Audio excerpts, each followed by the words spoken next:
People describe the creepiest, strangest things they will never forget. I worked with a lady once who was pretty old, I'd say about 70 years old. Since our job was pretty boring, we talked a lot and she had all kinds of crazy stories.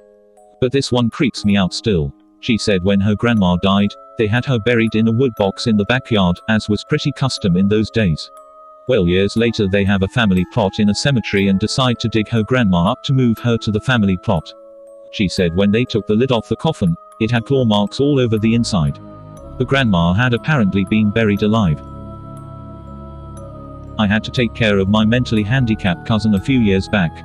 She could get around well enough, but due to severe arthritis in her knees and ankles, she had to be watched, helped into the bath, shit like that. I would go into her room in the morning, help her to her walker so she could piss, and make her breakfast. One morning I heard the water running in the bathroom when I went to check in on her.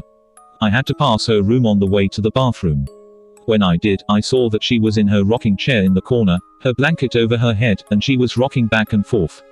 Don't leave the water on, you're going to flood the place. I went into the bathroom to shut the faucet off, and my cousin was there washing her face. I immediately ran back to the room, but it was just her blanket crumbled up in the rocking chair.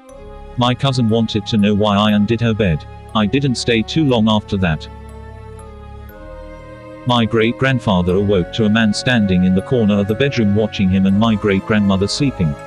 They lived out in the middle of nowhere, so they never used to lock the doors. Apparently, this man had just broken out of a mental institution and walked there. This happened to my friend. She told me that when she was little, she was playing with her little brother and sister one night. Her little brother looked out the window and said, "Who is that man?" They all went to the window to see what he was talking about. She said there was a white figure sitting on top of the telephone pole. Looked like a man. He was staring at them with a huge creepy smile. Then he just stood up and jumped off the pole and simply vanished before they saw him hit the ground. She said it scared them so much, her sister won't even talk about it. People describe the creepiest phone calls they still can't explain.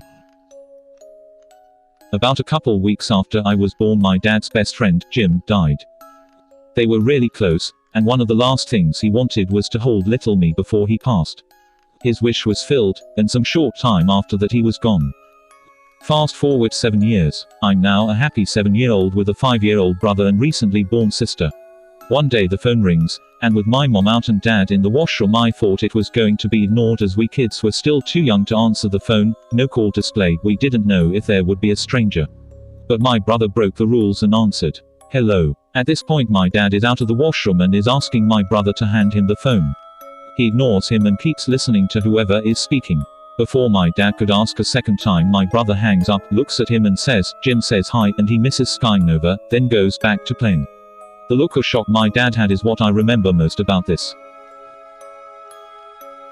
My grandmother died of brain cancer about 20 years ago. About 2 weeks after she died, I was hanging out over at my parents' place and my mom got a call, no number, no unknown number, just blank caller ID.